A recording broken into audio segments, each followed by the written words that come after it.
하나님의 말씀 보겠습니다. 마태복음 6장 1절 한 절입니다. 그래서 함께 봉독하겠습니다. 우리 자 시작.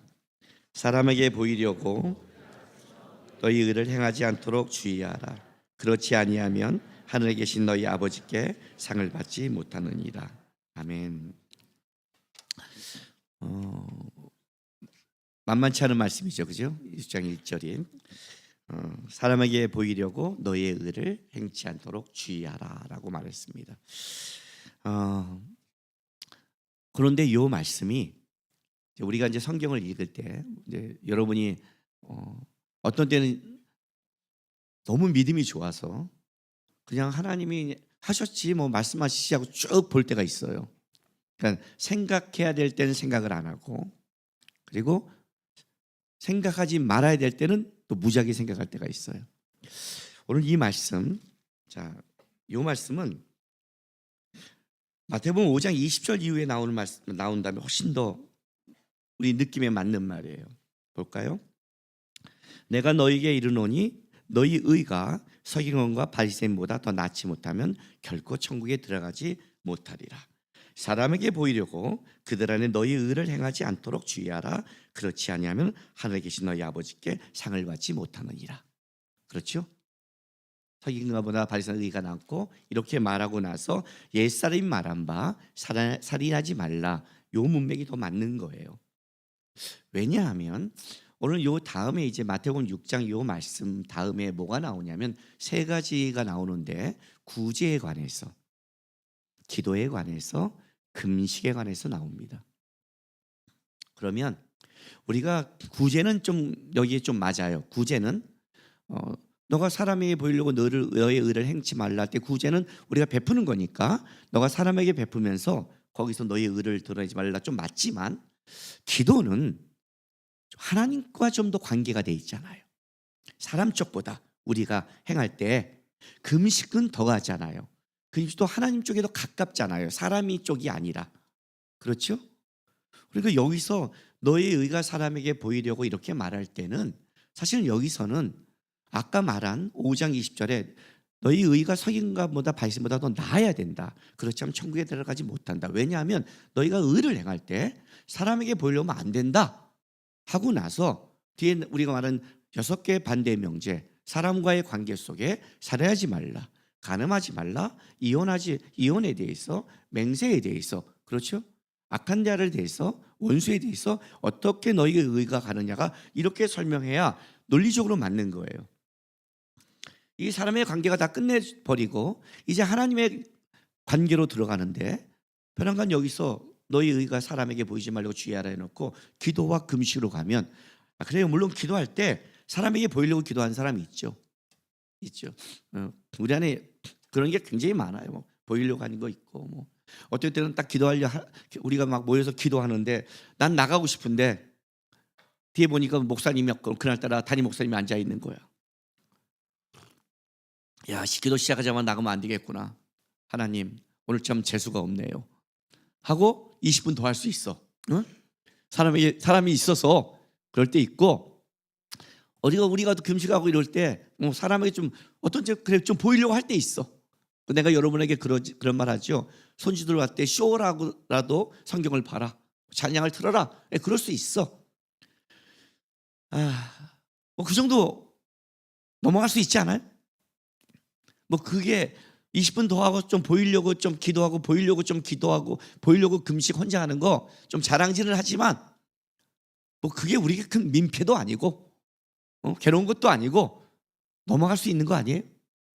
원수에 대해서, 악한 자에 대해서 오히려 이런 문제가 우리에게 더 실제적이고, 사실 이런 문제를 해결할 때 우리가 더 어려운 거 아니에요? 사실 여기서 문제가 벌어지지 않아요? 여러분, 교회 우리 세상의 삶이 다 어디서 벌어집니까?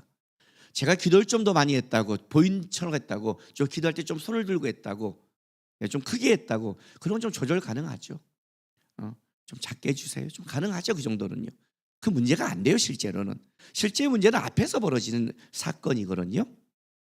그런데 요 말이 5장 20절에 붙은 게 이후에 훨씬 좋음에도 불구하고 베란간 6장 1절에 이제 하나님의 관계로 들어가는 구제와 기도와 금식을 하기 바로 앞부분에 사람에게 보이려고 너의 의를 행하지 않도록 주의하라고 말했다면, 왜 여기서 예수님은 이 문제를 다루는 거에 대해서 우리는 깊게 생각해 볼 문제가 있는 겁니다.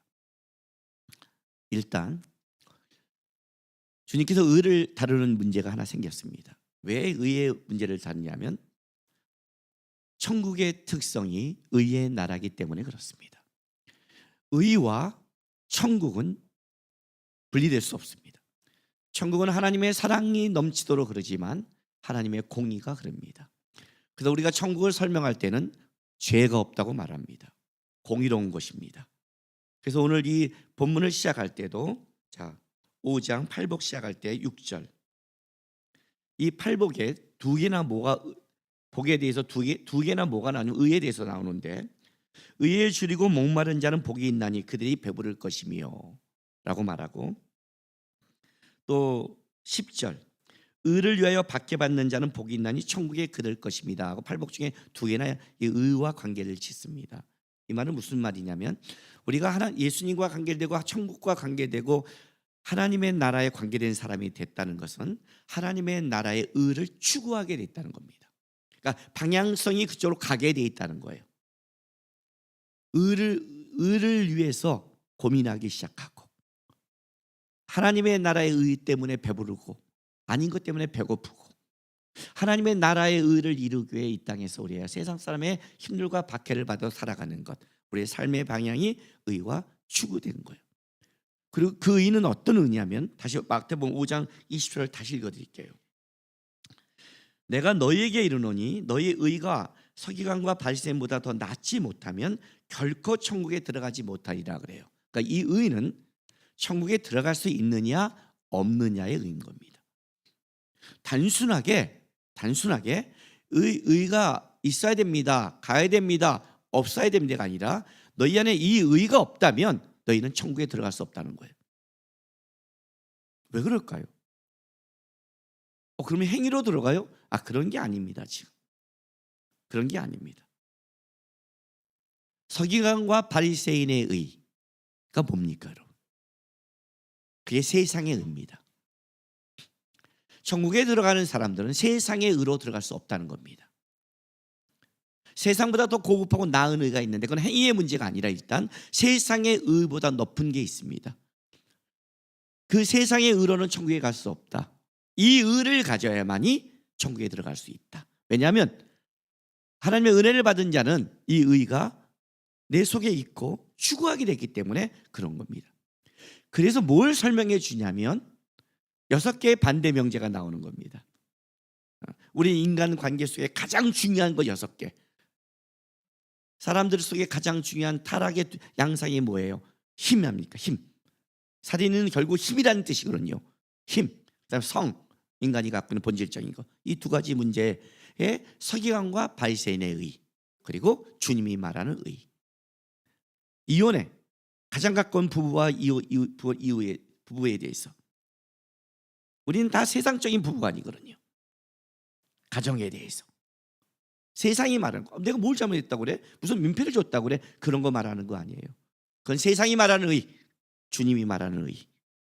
맹세, 악한 자를 만났을 때, 대적할 때, 원수에 대해서, 나와 악연이 된 자에 대했을 때 어떻게 할 것인가에 세상적인 판단, 세상적인 의가 있고, 그거 하나님의 의가 있다. 그래서 그런 일이 벌어질 때 어떡하라? 주님이 6개를 말한 건 이거예요. 기준과 방법이 다르다. 옛사람이 말한 바 세상적인 의, 나의 의, 너의 의, 너의 의. 눈은 눈으로 이는 이로, 잘못한 거는 잘못하게, 그렇게 난 옛사람은 말했으나 세상은 그렇게 말하나 너의 의는 그렇게 말하나 나의 의는 다르다. 이렇게 말하는 거예요. 이게 이제 우리 안에 드는 가장 중요한 원칙 중에 하나죠. 기준과 방법이 바뀌었다. 문제는 뭐냐면 우리 안에 살아갈 때 이 너의 의와 하나님의 의가 충돌하고 있다는 겁니다. 세상의 의와 하나님의 의가. 충돌하고 있는 거예요. 이 두 가지 의가 이 땅에 흐르고 있는 거예요. 근데 이게 쉽지가 않은 거예요. 뭐가 문제냐면 이 너의 의와 하나님의 의가 분별하기가 실제 삶에서 만만치가 않아요. 이런 거예요. 이 학원 강사님 진짜 영어 비법, 수학 비법 끝내줘. 그리고 딱 들었더니 뭐 설명을 하는데 여태까지 못 들은 그렇게 하면 되겠는데? 하고 딱 집에 가서 푸는데 안 되는 거. 많이 경험해봤죠. 그거 딱 듣는 순간에 나도 이제 영어의 대가가 되겠는데? 하고 갔는데 안 돼. 제가 유튜브 보다가 이런 걸 봤어요. 그냥 틀어놓고 이것만 들으세요. 그러면 영어가 됩니다. 안 되더라고요.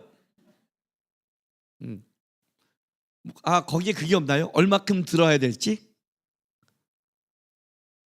비법 같아서 봤는데 비법이 안 되더라고요. 결국은 눈물과 땀과 노력과 그게 있어야 되더라고요. 결론은 그냥 되는 거 없더라고요. 이거예요. 말씀을 들을 때는 그렇구나, 해야겠구나. 되세요? 지난주에 원수를 사랑하라고 했더니 그 다음에 끝나고 샘터를 하는데 샘터가 굉장히 부드러워졌대요. 아마 다 원수였던 것 같아요. 조심하고 별로 인사를 잘하더래요. 또 뭔가 우리는 적용을 해야 되는데 어떻게 적용을 할지를 몰라. 그러니까 어떻게 하냐? 그래, 오늘은 성질대로 살지 말자. 이게 적용이야. 우리의 참아주자. 이 정도 적용하고, 그런데 이 정도는 적용하는데 실제 더 깊고 감정이 상하고 판단해야 되고 결정해야 될 문제가 올 때는 분별이 쉽지 않죠. 그죠? 왜 쉽지 않냐면 마태복음 6장 1절 다시 한번 가볼게요. 자, 사람에게 보이려고 그들 앞에서 너의 의를 행하지 않도록 주의하래요. 그래야지 아니하면 하늘에 계신 너희 아버지께서 상을 받지 못하니라. 이렇게 나가요. 보세요. 재밌는 표현이에요. 사람에게 보이려고 그들 앞에서 너희의 의를 행하면 어떻게 돼요? 칭찬 받아요? 못 받아요? 받아요. 그래서 주의하라는 거예요. 이게 어려워요. 물론 여기에는 뭐가 들어가냐면 하나님에 대한 명분이 들어갔죠. 하나님의 일처럼 하죠. 그렇죠? 하나님의 일처럼 한단 말이에요. 그래서 그 D가 이 문제가 나오는 거예요. 왜 이 말이 기도와 금식 앞에 붙었느냐, 이게 중요한 거예요. 기도는 하나님과의 자기 관계고 금식도 하나님의 관계인데 절묘하게 이 하나님의 관계를 가지고 사람들 앞에서 내가 의롭고 하나님 앞에 바르고 온전하다고 칭찬받을 수 있게 만들 수 있다라는 거예요. 있다. 그렇게 하면 드러나야 되잖아요. 저거 사람에게 행하네? 아니네 드러나야 되는데 이게 분별이 안 되는 거예요. 진짜 하나님 사랑 같고 진짜 의인 같고 진짜 경건한 것 같고 진짜 저 사람의 말이 맞는 것 같은데 실제는 아니다. 사람 앞에서 하는 것이고 사람에게 칭찬받는 것이고 사람의 중심으로 하는 것이다. 그러니 조심하라. 너도 조심해라. 너도 너 자신에게 속을 수 있다. 마태복음 7장에 그 얘기가 나오잖아요. 주여 주여 하는 자마다 천국에 들어가지 않는다.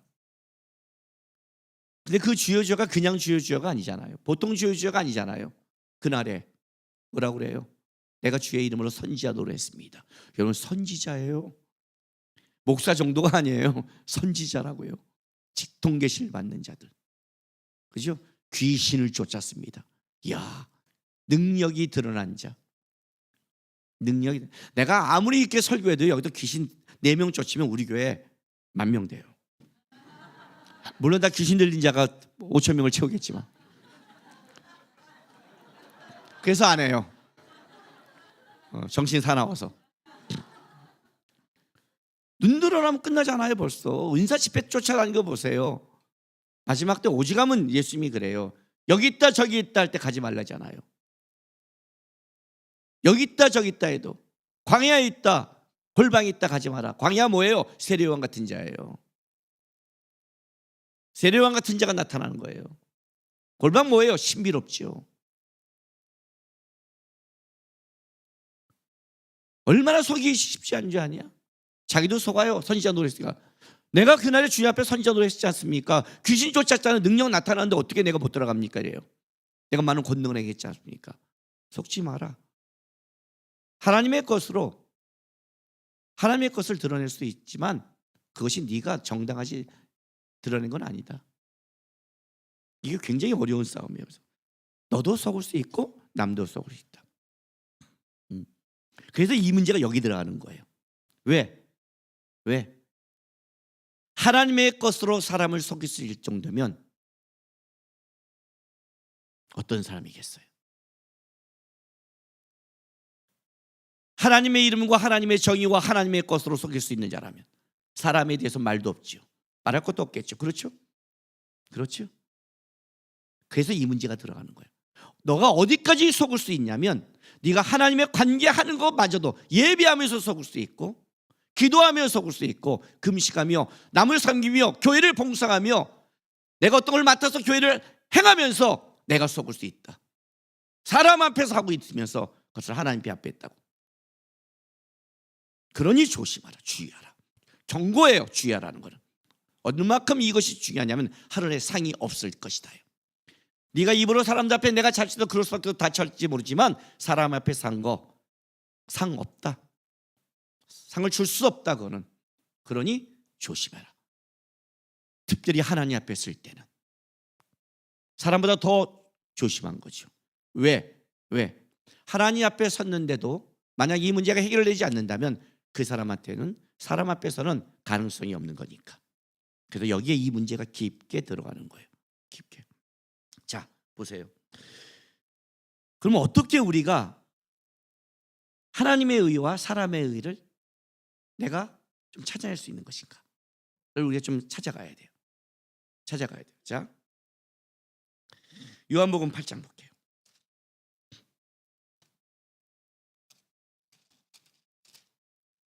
요한복음 8장 1절에서 12절입니다. 길죠? 제가 쭉 읽겠습니다.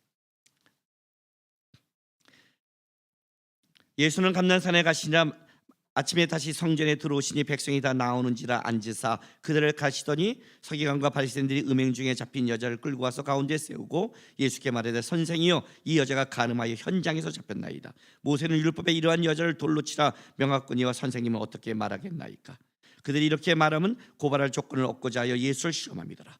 예수께서 손을 굽히사 손가락으로 땅에 쓰시니 그들이 묻기를 맞이 아니하는지라. 이에 일어나 이르되 너희 중에 죄 없는 자가 먼저 돌로 치라 하시고 다시 몸을 굽혀 손가락으로 땅에 쓰시니 그들이 이 말씀을 듣고 양심의 가책을 느껴 어른으로 시작하여 젊은이까지 하나씩 나가고 오직 예수와 그 가운데 서는 여자만 남았더라.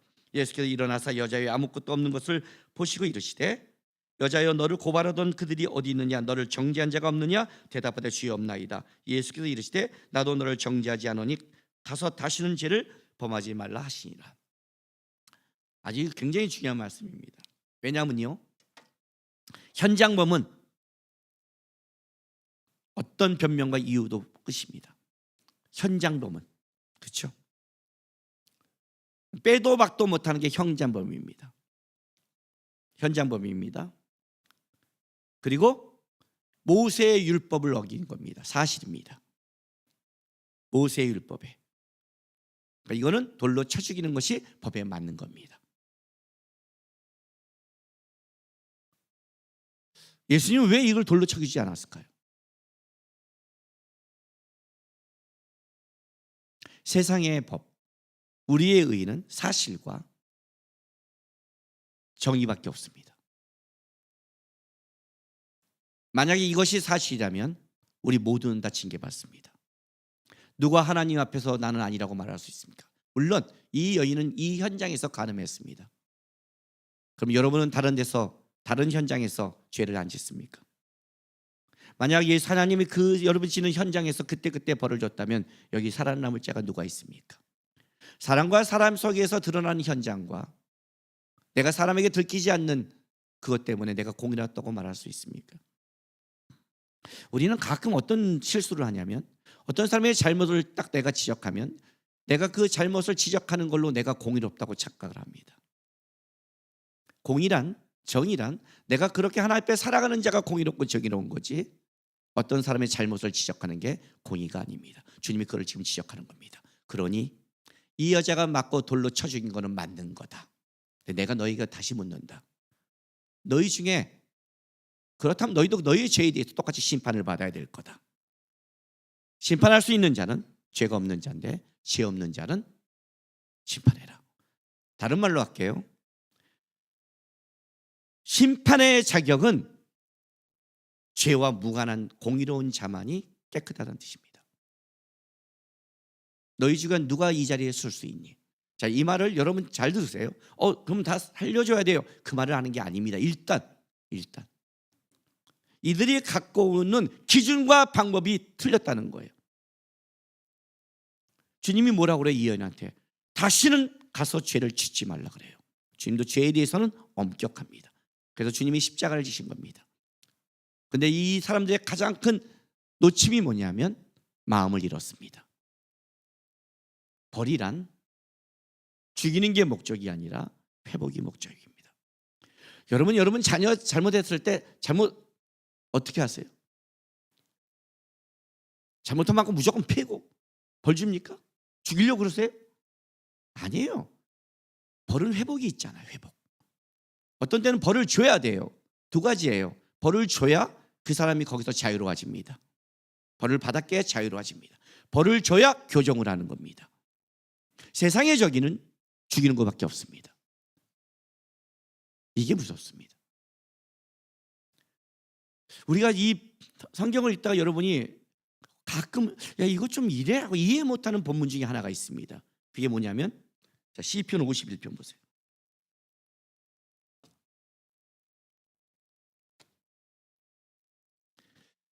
1절부터 이것도 11절까지 읽어드릴게요. 오늘 좀 많이 읽죠? 본문이 짧았잖아요. 1절부터 11절. 여러분의 성경책 앞에 이렇게 써 있습니다. 다윗과 밧세바와 동침한 선지자 나단이 그에게 왔을 때, 이해가 되시죠?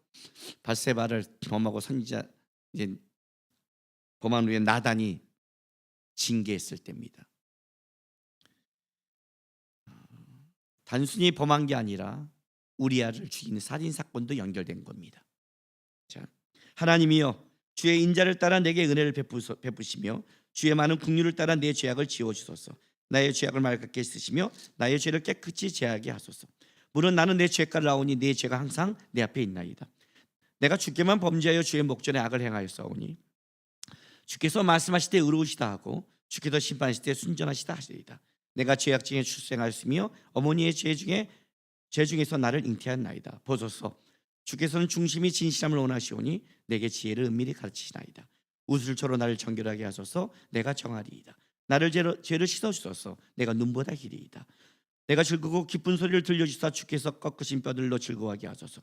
주의 얼굴을 내 죄에서 돌이키시고 내 모든 죄악을 지우소서. 하나님은 내 속에 정한 마음을 창조하시고 내 안에 정직한 영을 새롭게 하소서. 나를 주 앞에서 쫓아내지 마시며 주의 성령을 내게서 거두지 마소서. 진실한 고백인데 4절 말씀 보세요. 내가 주께만 범죄하여 주의 목전에서 악을 행하였사오니 주께서 말씀하실 때 의로우시다 하고 주께서 심판하실 때 순전하시다 하리이다 그래요. 다윗이 주께만 범죄했습니까? 어떻게 보면 이거 밀양 영화 아닙니까? 그죠? 나 주께 범죄했고 주께 사함 받았어. 그래서 그 전도연이 빡친 거 아니에요? 전도연만 빡쳤어요? 저도 빡쳤어요. 그거 보면서 저 새끼 기독교를 모독해? 그잖아요. 다윗의 이 고백이 뭘까요? 이거 굉장히 조심할 거예요. 진짜 다윗이 우리아를 죽이고 밧세바를 범한 것이 자기는 거기는 괜찮고 하나님께만 그랬달까요? 그 문제를 하는 게 아니에요. 다윗이 깨달은 게 있는 거예요. 나단이 말할 때까지 다윗은요 왕이에요. 왕은 그 당시의 왕은 세상의 의인은 범해도 됐어요. 착각을 한 거죠. 하나님이 세운 자를 놓친 거예요. 자기가 세상적으로 간 거예요. 일부러 그렇고 죽이려고 했고 자기가 잘못했다고 느꼈다면 그 전에 회개했을 거예요. 근데 몰랐어요. 진짜 무감각했죠. 나단이 와서 지적하자마자 깨달은 거예요. 그냥 무릎 꿇고 얘기하는 거예요. 뭘 발견했냐면 내가 죄 중에 태어나 죄 가운데 있어서 내가 의롭고 내가 살아가는 모든 일의 판단이 얼마나 끔찍하다는 걸 깨달은 거예요. 그리고 이 문제가 사람을 떠나 하나님 앞에서 철저히 회개되지 않는 한 회복할 수 없는 거예요. 사람에게 끝나고 사람에게 보상하면 죄가 없어지느냐? 아니라는 거죠. 그 문제가 지금 저에게 정한 마음을 창조해 달라는 거예요. 하나님, 이게 세상의 의라면 세상의 잘못, 눈은 눈, 이는 이로 끝난 거예요. 난 정의롭다고 말하는 거예요. 세상의 의는 그잖아요. 내가 눈만큼 해서 눈만큼 갚았잖아. 내가 이만큼 했잖아. 끝났어? 끝난 게 아니라는 거예요. 뭐예요? 네 속에 그 악이 있다는 것을 깨달았다는 거예요. 하나님께 내가 철저히 번제했습니다. 이거는 하나님과 나의 관계 안에 있는 죄 가운데 있는 죄악의 문제라는 걸 알았던 거예요. 죄의 문제는 오직 하나님만이 하는 거니까 하나님 앞에 범죄한 거예요. 하나님 앞에 이 철저한 회개가 있어야 삶이 돌이키는 거거든요. 제일 무서운 죄가 원수와의 문제, 악한 자의 문제, 이런 사람의 문제보다 기도와 금식, 하나님께 문제 속에서 틀어졌을 때 그게 제일 무서워져요. 왜? 방법과 모든 기준이 다 틀어지니까. 그래서 이 문제를 다루는 거예요. 하나님의 마음을 놓치고 하나님을 놓쳐버리면 우리는 현장에 잘못하고 돌로 쳐지고 의롭다고 말할 수 있다예요. 특별히 요즘 시대는 더 무서워졌어요. 옛날에는 뭘 잘못하면 찾아야 되고 해야 되고 드러내야 되는데 지금은 어떠냐면 그냥 유튜브에 띄고 인스타에 띄고 SNS에 띄우면 매장돼 버려요. 사실 확인이 중요하지 않아요. 지금도 인터넷에 지금도 김남국 목사 세습 떠 있는데요. 뭐 지금도 떠 있어요. 언제 이게 해결될까요? 제가 죽을 때 해결되겠죠. 천국 가서. 사실 확인이 중요하지 않아요. 그냥 올라가는 순간 벌떼처럼 달려드는 시대가 지금 시대예요. 무서운 시대를 살아가요. 근데 이 문제를 다루는 거예요. 사실이냐? 진짜냐? 세상법이 그러냐? 이런 세상의 의와 법을 따지기 전에 그 안에 너가 하나님 앞에 쓰는 그 하나님의 마음과 하나님 앞에 이 문제를 네가 하나님의 이름을 빌리기 전에 마음을 진짜 가지고 있니? 라고 묻는 거예요. 왜? 하나님의 나라의 의는 왜요? 왜 이 문제를 따진 줄 아세요? 그러면 하나님의 의는 뭘까요? 세상의 의가 세상의 정의와 사실이라면 하나님의 의는요?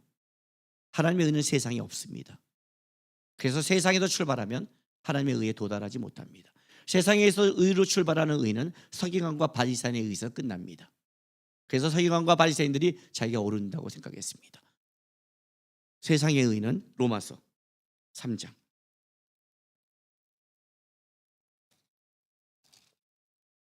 20절부터 24절 하나님의 의는요 20절부터 24절 읽어줄게요. 그러므로 율법의 행위대로 그들 앞에서 의롭다 하심을 얻을 육체가 없나니 율법으로는 죄를 깨닫습니다. 이제는 율법에 하나님의 한 의가 나타났으니 율법과 선지자들에게 증거를 받은 것이라 곧 예수 그리스도를 믿음으로 말미암아 모든 믿는 자에게 미치는 하나님의 의인이 차별이 없느니라. 모든 사람이 죄를 범하였음에 하나님의 영광에 이르지 못하더니 그리스도 예수 안에 있는 성령으로 말미암아 하나님의 은혜가 값없이 의롭다 하심을 얻은 자가 되었느니라. 하나님의 의는 어떻게 나타났냐면 예수를 통해 이 땅에 나타났습니다. 왜 우리가 어떤 문제를 처리할 때 예수를 깊게 묵상하라고 하냐면 이 문제입니다. 자기를 깊게 묵상하는 것은 세상의 의밖에 나타납니다. 세상의 상식밖에 없습니다. 맞는 말입니다. 그 말이 틀렸다고 말하지 않습니다. 옳습니다. 민수기 13장 말씀에 있는 12정탐꾼이 정탐하고 와서 10정탐꾼이 정탐하고 틀렸다고 말하는 자가 아무도 없습니다. 너무 옳고 너무 정확해서 하나님을 놓쳐버렸습니다. 그래서 망한 겁니다. 어떤 때 세상에 너무 옳고 너무 바를 때 조심해야 됩니다. 제가 여러분 이런 말 하죠. 내가 가장 공의롭고 정의로울 때 가장 무서운 칼날을 꺼낸다. 그때 예수를 묵상해야 됩니다. 깊게 묵상해야 됩니다. 그렇지 않으면 우리는 어떻게 되느냐? 우리는 사람을 인식하고 사람 앞에서만 판단할 수밖에 없는 자가 된다는 거예요. 여기 보세요.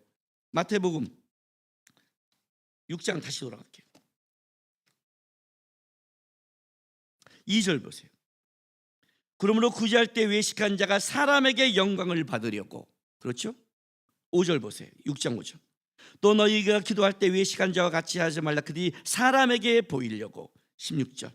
금식할 때 너희는 외식한 자와 같이 슬픈 기색을 보지 말라. 그들이 금식을 사람에게 보이려고. 모든 게 다 사람과 연결되어 있는 거예요. 다른 말로 할게요. 하나님의 의를 처리할 때 여러분에게 하나 버려야 될 게 뭐냐면, 사람을 인식하는 의는 하나님을 놓칠 수 있다고 말하는 겁니다. 그래서 저는 유튜브를 별로 믿지 않습니다. 유튜브의 정의도 믿지 않습니다. 다 유튜브는 조회수니까요. 아닙니까? 그래서 놓치는 겁니다. 세상의 의는 옳고 그름이고 사실인데 하나님의 의는 다릅니다. 여러분 이 세 가지를 점검해야 됩니다. 첫째, 어떤 것을 하나님의 의를 처리할 때 하나님께 예수를 깊게 묵상합니다. 첫 번째, 나는 하나님께 바른가? 이거는 사실과 진리의 문제입니다. 여기는 옳고 그름이 들어갑니다. 두 번째, 나는 하나님의 마음을 가지고 있는가? 이 두 번째를 가져야 됩니다. 성품에 하나님의 마음, 이것 때문에 기도가 되는 겁니다. 세 번째, 나는 하나님의 방법이 맞는가? 여기에 겸손이 들어가는 겁니다. 세상의 의만을 가진 사람은 겸손이 없습니다. 무서운 말과 날카로운 말이 있습니다. 마음을 놓치면 방법이 날카로워집니다.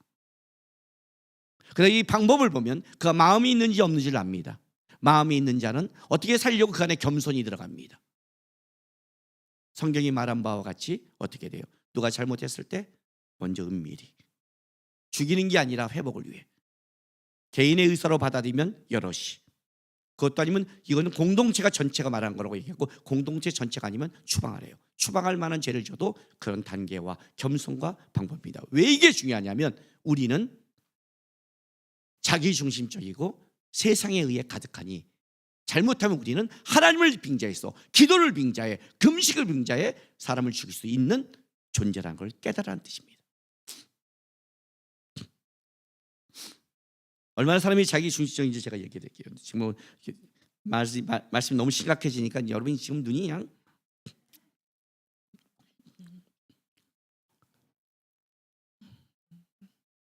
이번에 마커스에서 간증했던 겁니다.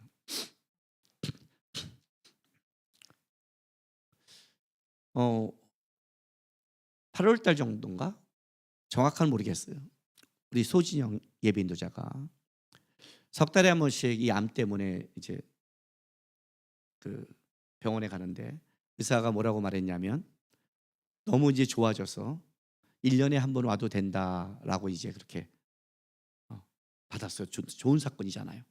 그리고 이제 그 다음에 가서 판단을, 다시 검사를 받았는데 어떤 검사 결과가 나왔냐면 암이 다시 생겼다는.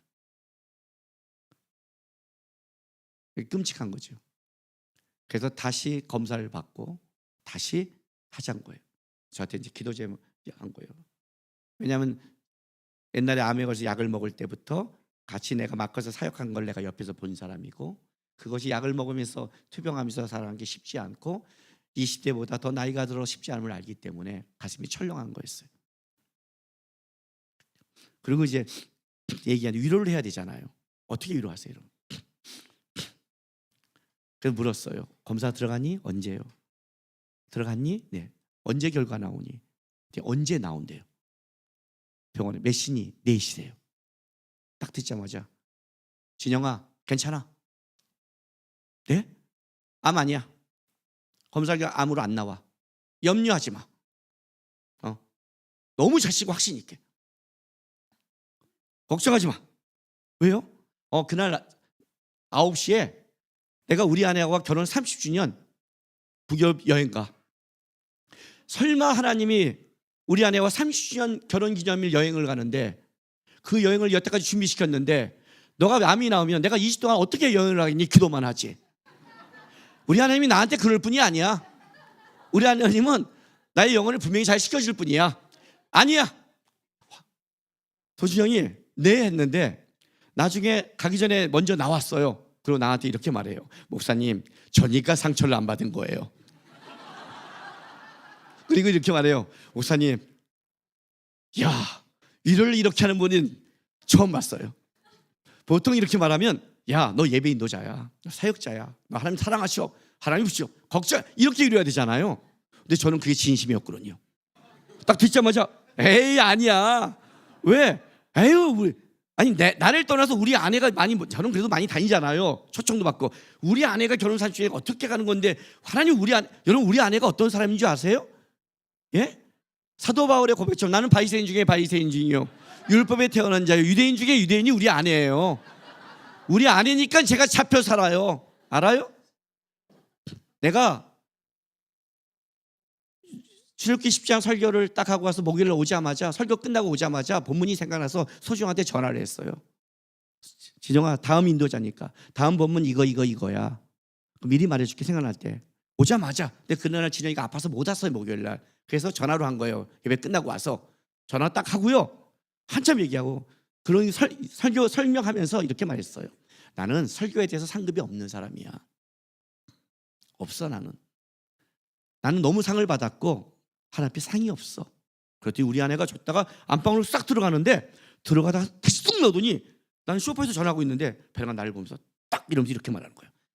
지금 전화 중인데 내가 설교에 상이 있는 법을 가르쳐 줄게. 불꽃 같은 눈으로 전화다가 딱 섰어요. 기도해. 많이 기도해. 기도하면서 설교해. 기도하면서 설교하면서 상이 있어 하고 들어가 버렸어. 그래서 소진영이 목사님 왜 그래요? 전화가 끊어지고, 진영아 이렇게 우리 아내가 말했다. 소진이한테 위로해 줬어요. 목사님, 지금까지 설교하고 오고 집에 오자마자 다음 본문 설교를 나누고 있는 그 와중에, 요만큼도 딴짓을 안 하는 그 와중에 기도해. 어떻게 이런 여인을 하나님께서 힘들게 하시겠어요? 확신이 생긴 거예요. 우리가 얼마나 그런 줄 아세요? 그러나 기도에는 맞는 거예요. 왜 그런 줄 아세요, 여러분? 기도는 나를 증명하는 게 아니라 하나님을 증명하기 위해서 내 의와 내 방법이 틀렸는지 점검하는 게 기도라는 거예요. 사람에게 보이려고 하는 게 아니라. 그러나 너희가 사람에게 보이려고 하나님의 것을 이용한다면 너는 누구보다 사람을 죽일 수 있는 존재가 되어 있다. 주의해라. 세상에 의의가 없음을, 너는 의롭지 않음을, 다윗처럼 너는 악에 태어난 존재임을.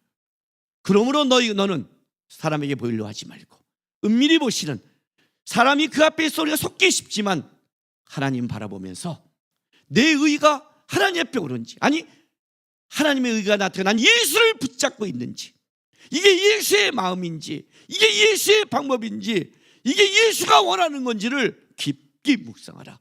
예수가 와야 하나님의 의가 나타나지, 예수가 아닌 예수의 이름을 이용하면 너의 의가 나타난다.